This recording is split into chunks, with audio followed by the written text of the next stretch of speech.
Friends, implantation एक ऐसा समय होता है ना जब मन में बहुत सारी बातें चलती है। हम ये जानने का प्रयास करते हैं कि क्या इस मंथ आपका इम्प्लांटेशन सक्सेसफुल होगा या फिर इम्प्लांटेशन सक्सेसफुल करने के लिए आप क्या क्या कर सकते हो। ये सारी बातें हमारे दिमाग में चलती रहती है।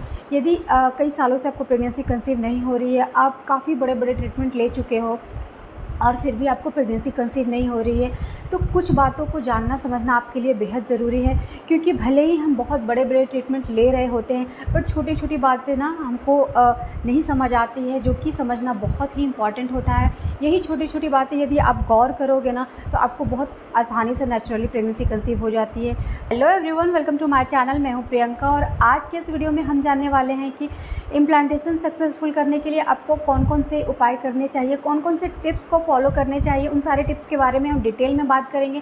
साथ ही साथ हम ये भी जानेंगे कि इम्प्लांटेशन के टाइम आपको कौन कौन सी चीज़ों को अवॉइड करना चाहिए, आपको क्या क्या नहीं करने चाहिए। तो चलिए वीडियो शुरू करते हैं। वीडियो शुरू करने से पहले अगर मेरे चैनल पर नए हैं और अगर मेरे ये वीडियो आप लोगों के लिए थोड़ा भी हेल्पफुल है, प्लीज़ वीडियो को लाइक शेयर करना ना भूलें।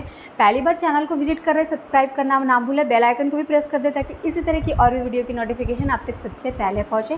तो चलिए वीडियो को स्टार्ट करते हैं। तो फ्रेंड्स, जब भी आप प्रेगनेंसी के लिए ट्राई कर रहे होते हो, प्रेगनेंसी काफ़ी दिनों से कंसीव नहीं हो पाती है, तो कुछ छोटे छोटे टिप्स और ट्रिक्स होते हैं ना, जिसको यदि आप फॉलो करो ना तो बहुत आसानी से नेचुरली प्रेगनेंसी कंसीव होते हैं। ठीक है, ये टिप्स छोटे ज़रूर है पर इनके इफ़ेक्ट काफ़ी बड़े होते हैं। प्रेगनेंसी कंसीव नहीं होती है तो हर वो चीज़ को फॉलो करना बहुत ज़रूरी होता है जो कि आपकी इनफर्टिलिटी का कारण बनती है। बड़े बड़े ट्रीटमेंट में आपको ये समझ में नहीं आता है कि आखिर आपने ट्रीटमेंट कराई उसके बाद भी प्रेगनेंसी क्यों कंसीव नहीं होती है। तो ये छोटे छोटे ट्रिक्स और टिप्स हैं जिसके वजह से आपको बहुत आसानी से नेचुरली प्रेगनेंसी कंसीव हो सकती है। तो आइए जानते हैं कि इम्प्लांटेशन को सक्सेसफुल करने के लिए सबसे पहले हमें क्या करने की ज़रूरत है। पहले इम्प्लांटेशन के फेज़ को समझते हैं। ठीक है, आपकी पीरियड की जो साइकिल है, पीरियड की जो लेंथ है वो पूरे 30 दिन की है। तो यदि आपका पीरियड का आज फर्स्ट डे है तो आज से 15वां दिन आपका ओवुलेशन होता है और ओवुलेशन के 5 दिन बाद आपका इम्प्लांटेशन का टाइम होता है। ठीक है, तो ये जो पहले के 15 दिन है ना, इसको छोड़ के ये जो बाद के 15 दिन है ना, मैं उसकी बात कर रही हूँ, इम्प्लांटेशन वाला फेज़।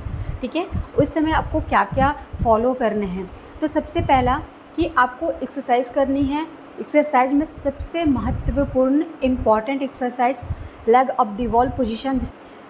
ये एक ऐसा एक्सरसाइज है ना जिससे कि आपके पूरे रिप्रोडक्टिव ऑर्गन्स ना बहुत अच्छे से काम करने लग जाते हैं, उनकी फंक्शनिंग सही हो जाती है, वहाँ पे ब्लड का सर्कुलेशन बहुत अच्छा हो जाता है। इससे क्या होता है हमें कि आपका जो यूट्रस है वो सही से वर्क करता है और आपका इम्प्लांटेशन सक्सेसफुल होता है। तो इम्प्लांटेशन के फेज़ जब भी स्टार्ट हो जाते हैं ना, उस समय से leg up the wall position आपको ज़रूर से करना है।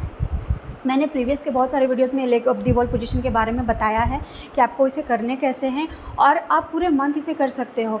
एक इम्प्लांटेशन के टाइम पे ही नहीं, अगर आप पूरे मंथ इसको फॉलो करते हो ना, तो आपके जो भी रिप्रोडक्टिव ऑर्गन्स की फंक्शनिंग होती है ना, वो बिल्कुल सही से हो जाती है। जो भी प्रॉब्लम आपके यूट्रस में हो, ओवरीज में हो, सबको ये ठीक करती है। क्योंकि यदि ब्लड का सर्कुलेशन सही होता है ना, तो वो जो भी ऑर्गन्स है उनकी फंक्शनिंग बहुत सही हो जाती है। ठीक है, तो आपको leg of the wall position करना ही करना है अगर आपको इनफर्टिलिटी रिलेटेड कोई भी इशू है।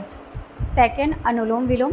तो ये एक प्राणायाम है और इसको करने से क्या होता है, आपके जो हार्मोन्स हैं ना वो सही रहते हैं और यदि आपके हार्मोन्स बैलेंस में हैं तो सब कुछ ठीक रहता है। ठीक है, आपके इम्प्लांटेशन होने के लिए जो भी हार्मोन्स की ज़रूरत है, ना तो बहुत ज़्यादा होने चाहिए आपके हार्मोन्स और ना ही बहुत कम होने चाहिए।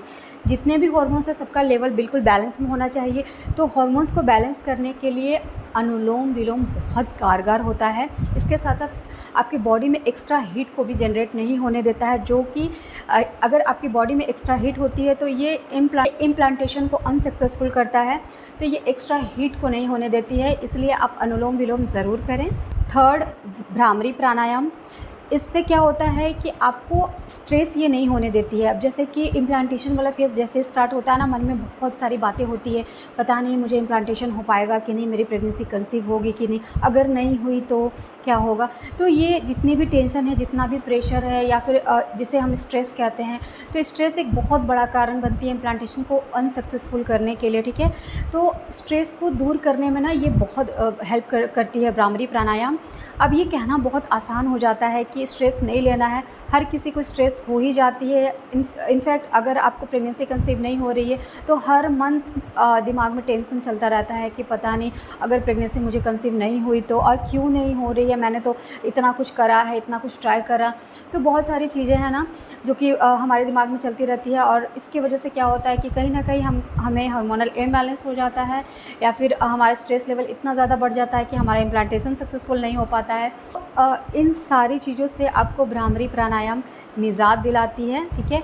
उसके बाद आप बटरफ्लाई आसन कर सकते हो, थोड़ी बहुत ज़्यादा नहीं करनी है। आप एक चीज़ का ध्यान रखना कि जब भी आप एक्सरसाइज करो ना, कोशिश करो कि खुले में करो। जैसे छत पे कर सकते हो, बालकनी में कर सकते हो, जहाँ पे थोड़ी बहुत ही सही लेकिन धूप आती हो, ठीक है।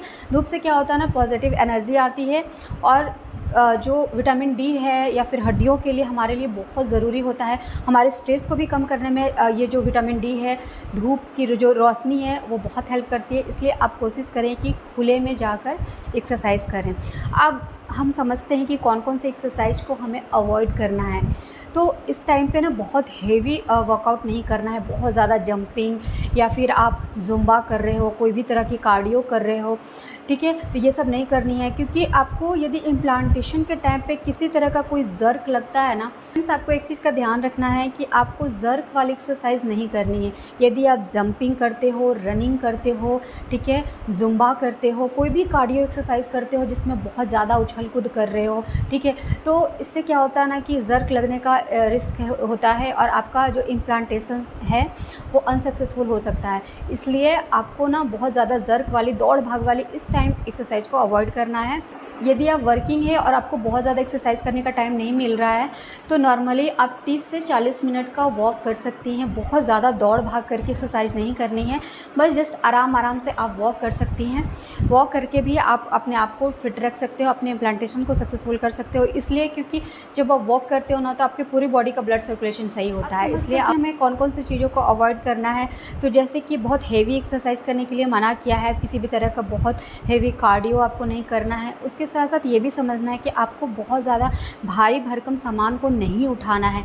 ऐसे भी आप नॉर्मल डे में भी ना अगर आप गलत तरीके से किसी भी भारी सामान को उठाते हो तो आपके लोअर एब्डोमेन में पेन होना स्टार्ट हो जाता है, ठीक है। तो ये तो कभी भी हमारे लिए सही नहीं होता है। और इनफैक्ट इम्प्लांटेशन के टाइम में आप कोशिश करें कि बहुत भारी सामान को ना उठाएं।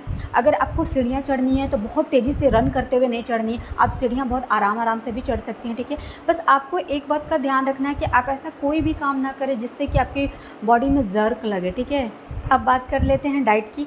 डाइट में आपको हाई प्रोटीन वाले डाइट खानी है, आपको बाहर की चीज़ों को अवॉइड करना है, तला भुना प्रोसेस्ड फूड, ये सारी चीज़ों को अवॉइड करना है। क्यों? क्योंकि ये आपके हार्मोन्स को सही नहीं रहने देते हैं, हार्मोनल इम्बैलेंस की प्रॉब्लम क्रिएट करते हैं और फिर आपको प्रॉब्लम होने लगती है। इसलिए बाहरी चीज़ों को अवॉइड करें, जितना हो सके घर का खाना खाएँ, कम तेल मसाले वाला खाना खाएँ, प्रोटीन रिच डाइट लें, ठीक है। डाइट के लिए बहुत सारे वीडियोस बनाए हैं जिसमें आपको डिटेल में बताया हुआ है कि आपको डाइट में क्या क्या लेने चाहिए, तो आप उसे जाके देख सकते हैं और उस डाइट को फॉलो कर सकते हैं। तो फ्रेंड्स, आज के इस वीडियो में हमने जाना कि इम्प्लांटेशंस को सक्सेसफुल करने के लिए हमें कौन कौन से एक्सरसाइज करने चाहिए, कौन कौन से डाइट को फॉलो करना चाहिए। साथ ही साथ हमने ये भी जाना कि हमें क्या अवॉइड करना चाहिए, किन किन चीज़ों को नहीं करना चाहिए, इसके पीछे के लॉजिक को भी हमने जाना। तो आई होप मेरा ये वीडियो आप लोगों के लिए हेल्पफुल रहा होगा। अगर मेरा ये वीडियो आप लोगों के लिए थोड़ा भी हेल्पफुल है, प्लीज़ वीडियो को लाइक शेयर ज़रूर करें। चैनल को पहली बार विजिट कर रहे हैं, सब्सक्राइब करना ना भूलें। Thanks for watching.